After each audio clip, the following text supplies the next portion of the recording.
Hello from Stockholm. Yeah, I'm back in my beloved Sweden.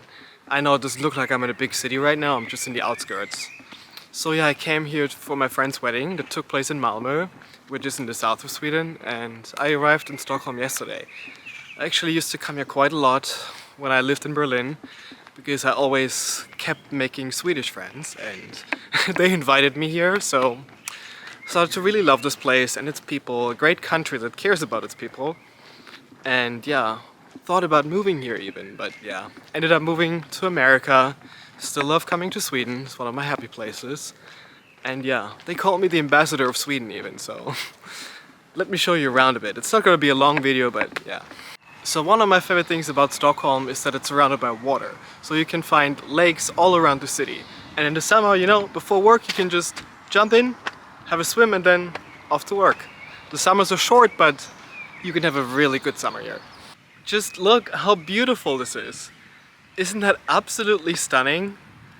And that's the capital city of Sweden. I just love this place, man. I just love this place.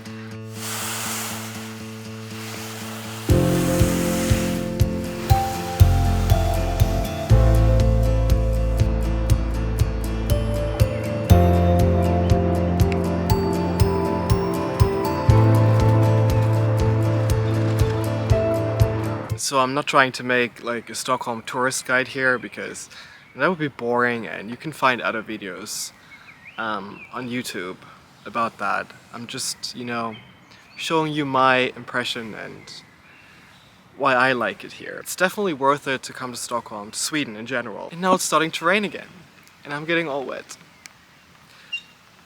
Okay, who cares about a little bit of rain? Well, we do, right?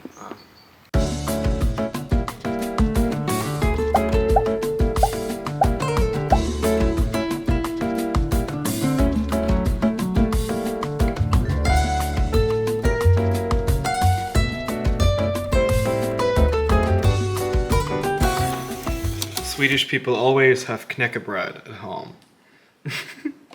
Well, I got stuck in the rain, but this beautiful tree here is giving me shelter. It's very cozy.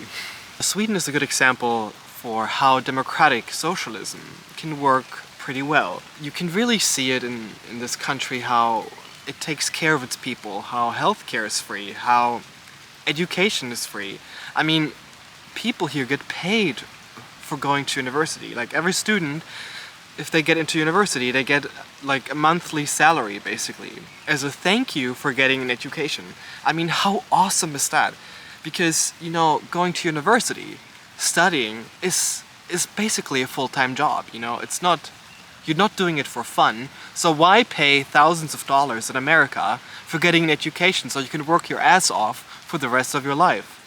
It doesn't make any sense, you know? It's abusive. It's very abusive to pay your healthcare bills. Make all that money so you can pay for your healthcare and eat all that food that poisons you, you know? Scandinavia in general is like almost an utopian place. The winters, those horrible, horrible winters. If it wasn't for the winters, you know, I don't want to say that Sweden is a perfect country, because it's not. It just looks like that from the outside. No, of course, the wealthy get away with tax breaks here too. People are gonna come with the taxes now, of course. People here pay way higher taxes, but they get so much for it.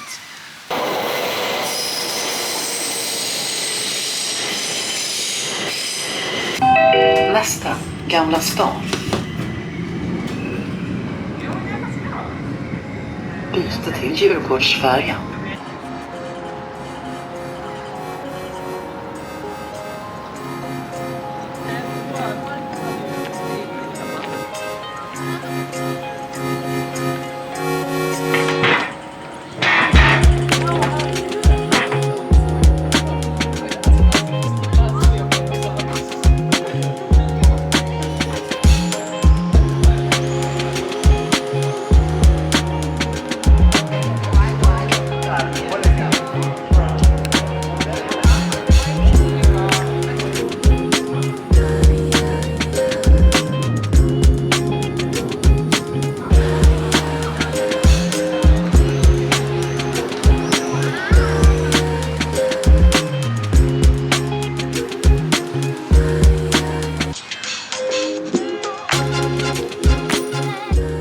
Obviously, when you visit Stockholm, you will go and see its old town because that's basically the main thing to see in Stockholm. It's a beautiful old town called Gamla Stan. Yeah, it's just cute historic houses, cute little streets to have a stroll, you know. Oh, and there's the church bell. Yeah, and lots of gift shops, obviously. So you can just have a stroll, a coffee, a fika, and buy some gifts.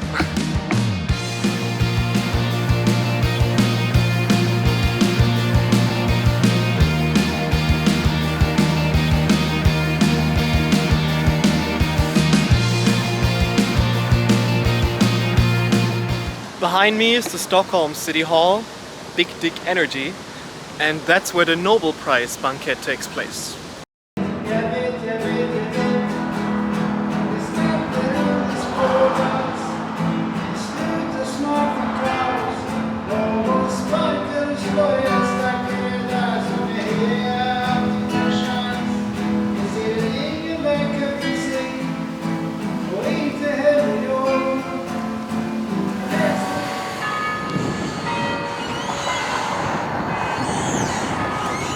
So, let me now show you one of the best views of Stockholm that you can get.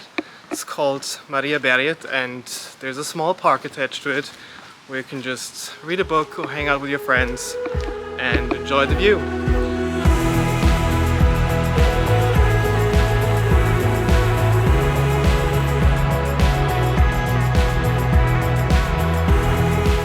If you want to buy alcohol in Sweden, even if it's just beer, you can only do that at a store called Systembolaget, and you have to be 20 years old, just like in the US. Every time I walk through Stockholm, I always imagine Karlsson from the roof, Karlsson på taket, to just fly over my head. I really want to do that too. I would love to have a small propeller in my back and be able to fly across the roofs of Stockholm. Karlsson, Karlsson, världens bästa Karlsson. Childhood memories. This station is called Blås ut. which literally means blow out. Next stop, blow out. Yo, I have to tell you a really funny story about what happened to me. Most insane thing that has ever happened to me, probably. So I went to this wedding in Malmö in the south of Sweden, as I mentioned in the beginning of the video.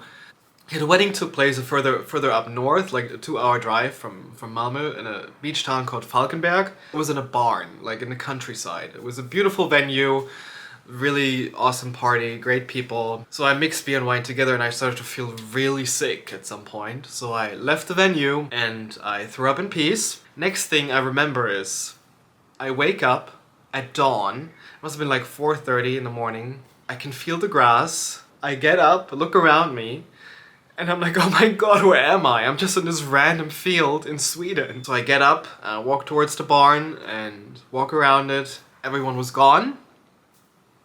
Everyone was gone and it was closed. So I was like, oh man. I was just left there. No call but from my friends, no message. I started to walk to the next road. There was a van. A white van passed by and I made it stop. I was like, hey, it was a group of after-hour sweets having a good time driving home from a party. They took me in, I told them what happened to me and they gave me a beer. I was like, oh god, no. They dropped someone off and then I had to throw up again, so they threw me out at the next bus stop in the next village. No Uber, obviously, and I was like, great, what am I gonna do? My friends were asleep, they didn't see my texts or didn't get my calls. Another car drove by. Luckily, out of nowhere there was a car. At that time, yeah, I jumped in front of it just to make it stop and the guy told me, yeah, I don't really speak English. So I mixed all my Swedish and English together to tell him what happened to me. And he was like, oh yeah, but I really want to go home. You know, I'm tired. And I was like, yeah, but I begged him to take me with him because I had no idea where I was and I felt horrible. He took me in and he drove me for almost 20 miles to the campsite where I was staying, which is a 4-hour walk, by the way. Once we arrived, I broke out in tears and I hugged him and I told him that he's my hero because the kindness that he showed me. I mean, he was tired and he still decided to drive me all the way. A story like that really, you know, shows you how good people can be. So I'm on my way back to New York now, and I'm spending my last night in a hotel. So you know what that means.